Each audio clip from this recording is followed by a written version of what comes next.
Hello guys, my name is Plum King and I'm going to be showing you how to drop in a lavatory bathroom sink. The first thing we're going to do is remove the old P-trap and drainage system. We're going to disconnect these unions.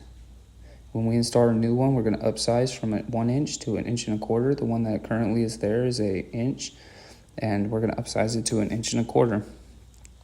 These are the flex accordion style P-traps.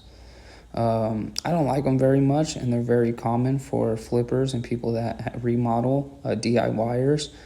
So you can use this, but I highly recommend not using this. Next, we're going to be removing this here old trap adapter due to the fact that we're going to glue on a fitting, 1.5 inch, 45-degree angle fitting. So that way it gives us the correct angle so we can attach on with our new P-trap. Now that I got that old trap adapter removed, I'm going to go ahead and sand down my stub out and just remove all that old paint and, just kind of debris that hangs on. I'm going to glue on my 45, glue in the hub first, applying glue to the hub first, and then applying it to the pipe. We're going to go ahead and set that in there. I'm going to use a level to get the correct level because this is a drain, so we have to have a 1/4 inch per foot. So we're going to go ahead and get that 1/4 inch. I'm going to adjust it a few times. Kind of an important step, so take your time and make sure you do it right. And then I'm gluing these here stub out, and then I'm going to attach our new trap adapter fitting to that. Just using some ABS glue. It's more simple than it looks. It's not very difficult. I use a little hacksaw just to get a nice clean cut. You can use whatever you want, a sawzall, pipe cutters. Then we're going to move on to removing the supply lines. We're just going to disconnect them from the angle stop. We're going to use new supply lines when we attach them to the new lavatory sink. And so we're just going to remove these ones, and then we're going to go ahead and remove our sink from up above. Now that we got our drain disconnected and we got our water lines disconnected, we're going to go ahead and lift that right out. This one wasn't glued very well. I think they used a liquid nail instead of a silicone adhesive.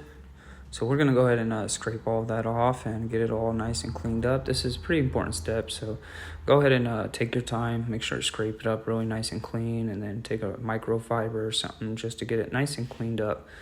You want it to be really clean because the next sink has to set onto there and adhere to it, so you want to use a good glue.